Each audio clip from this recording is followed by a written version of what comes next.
آداب ناظرین، میں ایم خورشید خان اردو ادب یوٹیوب چینل میں آپ کا استقبال کرتا ہوں۔ ناظرین، آج ہم کچھ قدیم داستانوں کے بارے میں بات کریں گے۔ کچھ اہم کتابیں ہیں جو سب سے پہلے جب اس کو لکھی جاتی ہے، اس کا نقش تیار کیا جاتا ہے تو یقیناً کوئی نہ کوئی کمی تو رہ جاتی ہے۔ اس کے بعد میں پھر ترمیم کر کے بہت سے مصنفین اس کو آگے بڑھاتے ہیں۔ ہمارے امتحانات میں اکثر سوال آتے ہیں کہ اردو کی پہلی کتاب کون سی ہے، پہلی تمثیلی کتاب کون سی ہے، پہلی نثری داستان کون سی ہے؟ تو ہمارا یہی جواب ہوتا ہے کہ وہ ملا وجہی نے لکھی ہے سبرس۔ 1635 میں سبرس لکھی گئی۔ 1635 میں ایک سوال یہ بھی آ جاتا ہے کہ سبرس کس کی فرمائش پر لکھی گئی؟ تو فرمائش کا مطلب ہے کسی کے کہنے پر لکھی گئی، کسی کے کہنے پر زیادہ اصرار کرنے پر لکھی گئی یا زور ڈالا گیا، تو اس کو کہتے ہیں کس کی فرمائش پر لکھی گئی۔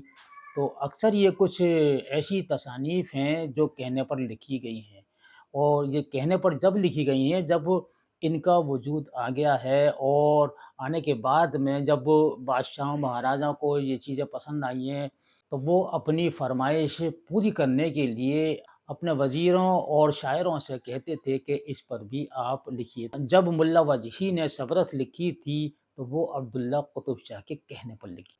یہ سوال اکثر پوچھا جاتا ہے کہ سبرس کس کے کہنے پر یا کس کی فرمائش پر لکھی گئی، تو جواب یہی ہوتا ہے کہ عبداللہ قطب شاہ کے کہنے پر لکھی گئی۔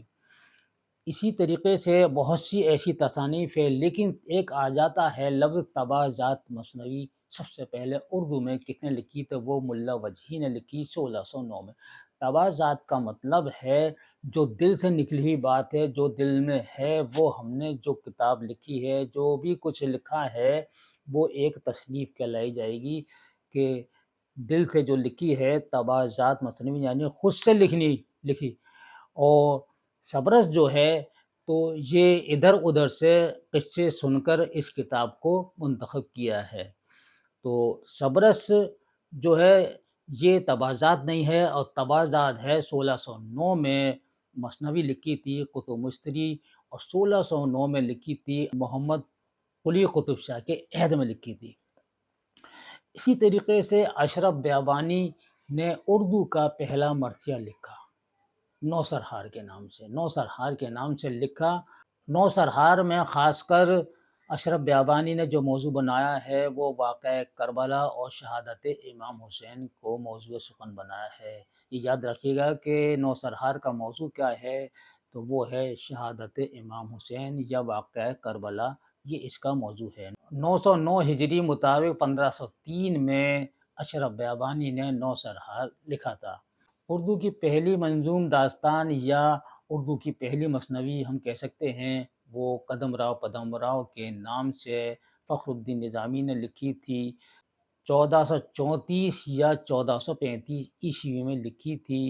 انور سہیلی کے نام سے ابراہیم بیجاپوری نے ایک مثنوی لکھی۔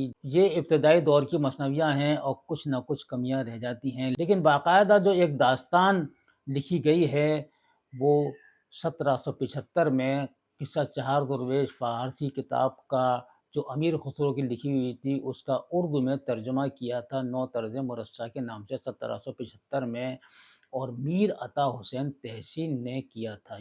یہ باقاعدہ اس کا ترجمہ ہے، لیکن 1800 میں میر امن نے باغ و بہار کے نام سے اسی فارسی داستان کا اردو میں ترجمہ کیا تھا، جو بے حد مقبول ہوئی ہے فورٹ ولیم کالج میں۔ شاہ عالم ثانی نابینا تھے، اندھے تھے، آنکھوں سے نہیں دیکھتا تھا، اس کے باوجود بھی انہوں نے عجائب القصص کے نام سے ایک کتاب مرتب کی۔ عجائب القصص یعنی کہ قصے کی جمع ہے قصص، یا بہت سارے قصے تھے، اور یہ کتاب بڑی اہمیت کی حامل ہے، اردو ادب میں سنگ میل کا درجہ رکھتی ہے عجائب القصص۔ شاہ عالم ثانی نے 1792 میں عجائب القصص لکھی تھی۔ دوستو اور ناظرین، یہ اہم ویڈیو آپ کو کیسی لگی، یہ سوالات آپ کو کیسے لگے، اپنی قیمتی رائے سے کمنٹ باکس میں ضرور لکھیے گا، اور ویڈیو کو لائک کیجیے گا اور شیئر کیجیے گا۔ انشاءاللہ جلدی آپ سے ملاقات پھر ہوگی، تب تک کے لیے اپنا خیال رکھیے اور مجھے دیجیے اجازت۔ اللہ حافظ۔